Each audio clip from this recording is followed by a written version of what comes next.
Soal pertama, tanah terdiri atas beberapa lapisan. Untuk mendapatkan bahan tambang, manusia melakukan penggalian hingga lapisan yang terdalam. Menurut pendapatmu, hal yang mungkin terjadi pada keseimbangan lingkungan akibat penggalian tanah adalah A. Meningkatkan pendapat penduduk, B. Mengurangi jumlah mineral dalam tanah, C. Mengganggu kehidupan organisme tanah, D. Mempercepat pelapukan secara fisika dan kimiawi. Jawabannya C. Mengganggu kehidupan organisme tanah. Bahasannya, karena organisme tanah memiliki peran penting dalam menjaga kesuburan tanah, menguraikan bahan organik, dan menjaga siklus nutrisi. Jika populasi organisme tanah menurun, maka kesuburan tanah akan berkurang, pertumbuhan tanah terhambat, dan keseimbangan ekosistem terganggu. Soal nomor 2, sifat-sifat tanah berubah melalui proses alam dan aktivitas manusia. Berdasarkan pernyataan berikut, yang menunjukkan perubahan tanah karena proses alam adalah A. Pengikisan nutrisi akibat hujan lebat, B. Banjir akibat pembangunan bendungan, C. Pembentukan gurun akibat penebangan pohon, D. Degradasi nutrisi tanah akibat penggunaan pestis. Jawabannya A. Pengikisan nutrisi akibat hujan lebat.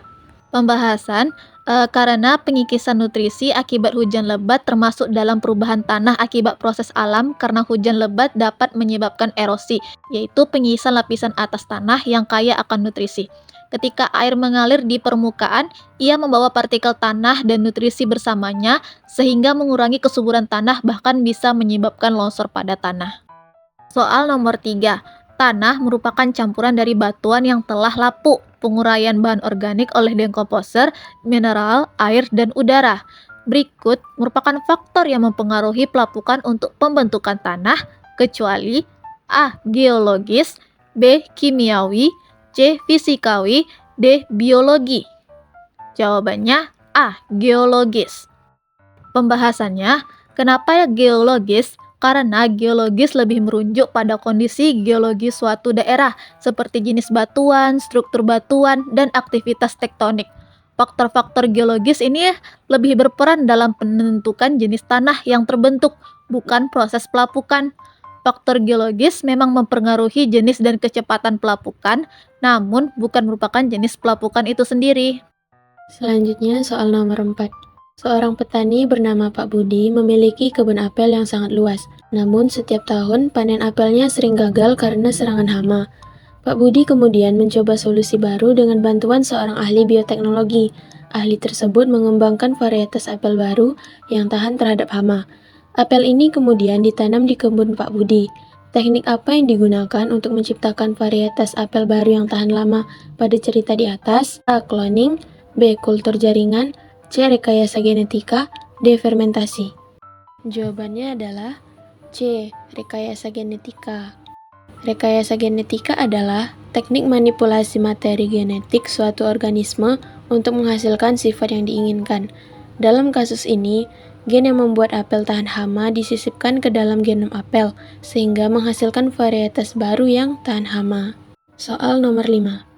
Bioteknologi modern berfokus pada pemanfaatan organisme hidup, terutama pada tingkat seluler untuk menghasilkan produk atau proses yang bermanfaat bagi manusia.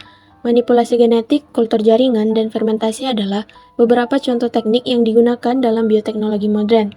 Semuanya melibatkan interaksi langsung dengan sel hidup.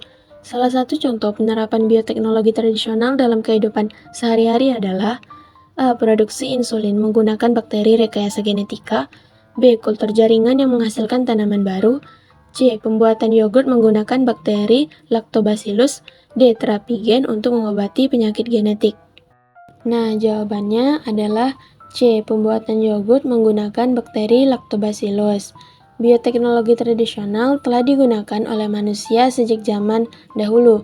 Pembuatan yogurt merupakan contoh klasik bioteknologi tradisional di mana bakteri Lactobacillus mengubah laktosa dalam susu menjadi asam laktat, menghasilkan rasa asam dan tekstur yang khas pada yogurt. Hujan dan air mengalir dapat mengikis tanah. Tanah yang paling banyak terkikis oleh hujan dan air mengalir adalah tanah dari A. Daerah datar yang tandus, B. Daerah miring yang tandus, C. Daerah datar dengan rerumputan, D. Daerah miring dengan semak-semak. Pembahasan daerah miring-miring atau pada daerah miring, gaya gravitasi akan mempercepat aliran air. Semakin curam kemiringan, semakin cepat pula aliran air tersebut. Aliran air yang cepat ini memiliki energi yang lebih besar untuk mengikis dan membawa partikel tanah. Tanah tandus sama dengan tanah tandus umumnya memiliki sedikit atau bahkan tidak ada vegetasi atau tumbuhan. Akar tumbuhan berperan penting dalam mengikat partikel tanah sehingga mencegah erosi. Tanpa adanya akar tumbuhan, partikel tanah akan lebih mudah terbawa oleh aliran air. Pelapukan tanah dapat terjadi secara biologi, kimia, dan fisika. Antara lokasi tersebut, lokasi yang tanahnya paling cepat mengalami pelapukan adalah daerah A. Hutan tropis yang subur, B. Padang rumput yang kering, C. Memiliki curah hujan tinggi, D. Gurun pasir yang sangat panas. Pembahasan hujan tropis yang subur sama dengan hujan tropis memang memiliki tingkat pelapukan yang tinggi karena curah hujan yang tinggi, suhu yang hangat, dan aktivitas organisme yang banyak. Namun keberadaan vegetasi yang lebat dapat melindungi tanah dari erosi dan pelapukan yang terlalu cepat. Yang kedua, padang rumput dan kering, yang dimana daerah padang rumput yang kering cenderung memiliki pelapukan lebih hemat dan lambat karena kurangnya air dan aktivitas organisme. Yang ketiga, ada memiliki curah hujan yang tinggi. Curah hujan yang tinggi mempercepat proses pelapukan baik secara fisik, kimia, maupun biologi. Air hujan juga membawa berbagai zat kimia yang dapat mempercepat proses pelapukan. Selanjutnya ada gurun pasir yang sangat panas. Gurun pasir memiliki suhu yang sangat tinggi dan curah hujan yang sangat rendah. Kondisi ini justru menghambat proses pelapukan. Soal selanjutnya, pada gambar di atas, lapisan mana yang memperoleh nutrisi berupa air dan mineral? Mineral terdapat pada A. Lapisan D, B. Lapisan C, C. Lapisan B, D. Lapisan A. Pembahasan lapisan A atau topsoil, lapisan yang dimana paling atas yang akan kaya bahan organik seperti humus. Lapisan ini sangat subur karena merupakan hasil dari pelapukan bahan organik dan aktivitas organisme tanah. Akar tanaman umumnya banyak terdapat di lapisan ini karena kaya akan nutrisi yang mudah diakses. Lapisan B atau subsoil, lapisan di bawah topsoil yang mengandung mineral yang tercuci dari lapisan atas, kandungan bahan organiknya lebih sedikit dibandingkan lapisan A. Lapisan C, regolit, yang dimana lapisan ini terdiri dari material induk tanah yang telah mengalami pelapukan. Sebagian, kandungan mineralnya lebih tinggi, tetapi kandungan bahan organiknya rendah. Lapisan D atau batuan induk, lapisan paling bawah yang terdiri dari batuan padat yang belum mengalami pelapukan secara signifikan. Soal selanjutnya, seorang guru menyampaikan bahwa ada beberapa indikator yang dapat dijadikan petunjuk untuk menduga tingkat kesuburan tanah. Indikator tersebut adalah sebagai berikut: 1. Warna tanah, 2. Tekstur tanah, 3. Kandungan air tanah, 4. Ketebalan lapisan tanah. Manakah di antara pilihan tersebut yang paling mudah dan dapat langsung diamati di lapangan untuk menduga tingkat kesuburan suatu tanah? Jawabannya adalah tekstur tanah. Kenapa? Karena hanya dengan meraba dan menggulung sedikit tanah di antara jari, kita dapat merasakan kasar halusnya tanah dan membuat dugaan awal tentang teksturnya.